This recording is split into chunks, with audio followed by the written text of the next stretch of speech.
Have you ever wondered why God allows deep pain and unbearable suffering? You're not alone. I've asked that question countless times in my own life. Yet some of the greatest lessons of faith are born in our darkest moments.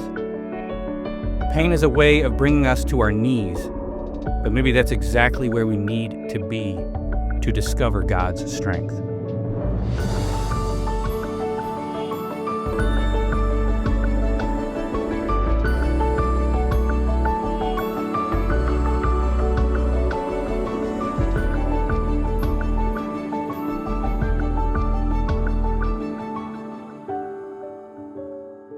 Paul was given a thorn in the flesh by God.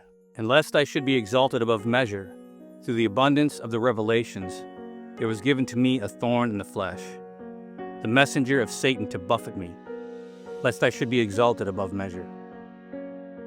For this thing I besought the Lord thrice, that it might depart from me. And he said unto me, My grace is sufficient for thee, for my strength is made perfect in weakness. Most gladly, therefore, I will glory in my infirmities, that the power of Christ may rest upon me. God's strength is made perfect in our weakness. Paul's thorn reminds us that sometimes our struggles keep us humble and reliant on God. Then there's the woman with the issue of blood. For 12 years, she suffered. The doctors couldn't heal her, leaving her feeling isolated and desperate. But one day she heard of the healing power of Jesus. When she had heard of Jesus, came in the press behind and touched his garment. For she said, If I may touch but his clothes, I shall be made whole. And straightway the fountain of her blood was dried up, and she felt in her body that she had been healed of that plague. Persistent faith and courage can bring healing, even when hope seems lost. Her boldness in reaching out to Jesus is a testament to trusting him despite years of suffering. Then there's Job's painful boils and the loss of all of his children and everything that he owned. So went Satan forth from the presence of the Lord, and smote Job with sore boils from the sole of his feet unto his crown. And he took himself a potsherd to scrape himself withal, and he sat down among the ashes. Job trusted in God through profound suffering, even when his purposes are not clear. Job's story reminds us that God is sovereign and faithful even in the darkest times. For I know that my Redeemer liveth, and that he shall stand at the latter day upon the earth. And though after my skin worms destroy this body, yet in my flesh shall I see God. Then there was the man that was born blind. He faced a lifetime of blindness until Jesus healed him. And as Jesus passed by, he saw a man which was born blind from his birth. He spat on the ground and made clay of the spittle. And he anointed the eyes of the blind man with the clay, and said unto him, Go wash in the pool of Siloam. He went his way therefore and washed, and came seeing. God can use our struggles to display his glory, even when others misunderstand our suffering. And there's the story of the paralyzed man at the pool of Bethesda. For 38 years being unable to walk, he still had hope, waiting on a miracle. When Jesus saw him lie, he knew he had been now a long time in that case. He saith unto him, Wilt thou be made whole? The impotent man answered him, saying, Sir, I have no man, when the water is troubled, to put me in the pool. But while I am coming, another steppeth down before me. Jesus said unto him, Rise, take up thy bed, and walk. Jesus often meets us when we feel forgotten or hopeless, offering healing that goes beyond our physical needs. Then there's the story of Elijah's depression. After Elijah's victory at Mount Carmel, where God demonstrated his power by consuming the sacrifice of Baal, Elijah fell into despair. But he himself went a day's journey into the wilderness and came and sat down under a juniper tree.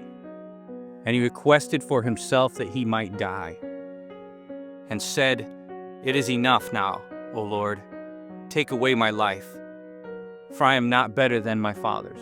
Despite his despair, God sent an angel to care for Elijah, providing him with food and water.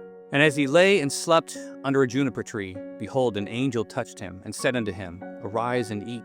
And he looked, and behold, there was a cake baken on the coals, and a cruse of water at his head. And he did eat and drink, and laid him down again. God meets us in our weakness, providing rest, a renewed purpose, and what we need to carry on. And don't forget the power of persistent prayer. Jesus taught us the importance of prayer through the parable of the persistent friend. And he said unto them, Which one of you shall have a friend, and shall go unto him at midnight, and say unto him, Friend, lend me 3 loaves? For a friend of mine in his journey is come to me, and I have nothing to set before him. And he from within shall answer and say, Trouble me not, the door is now shut, and my children are with me in bed. I cannot rise and give thee.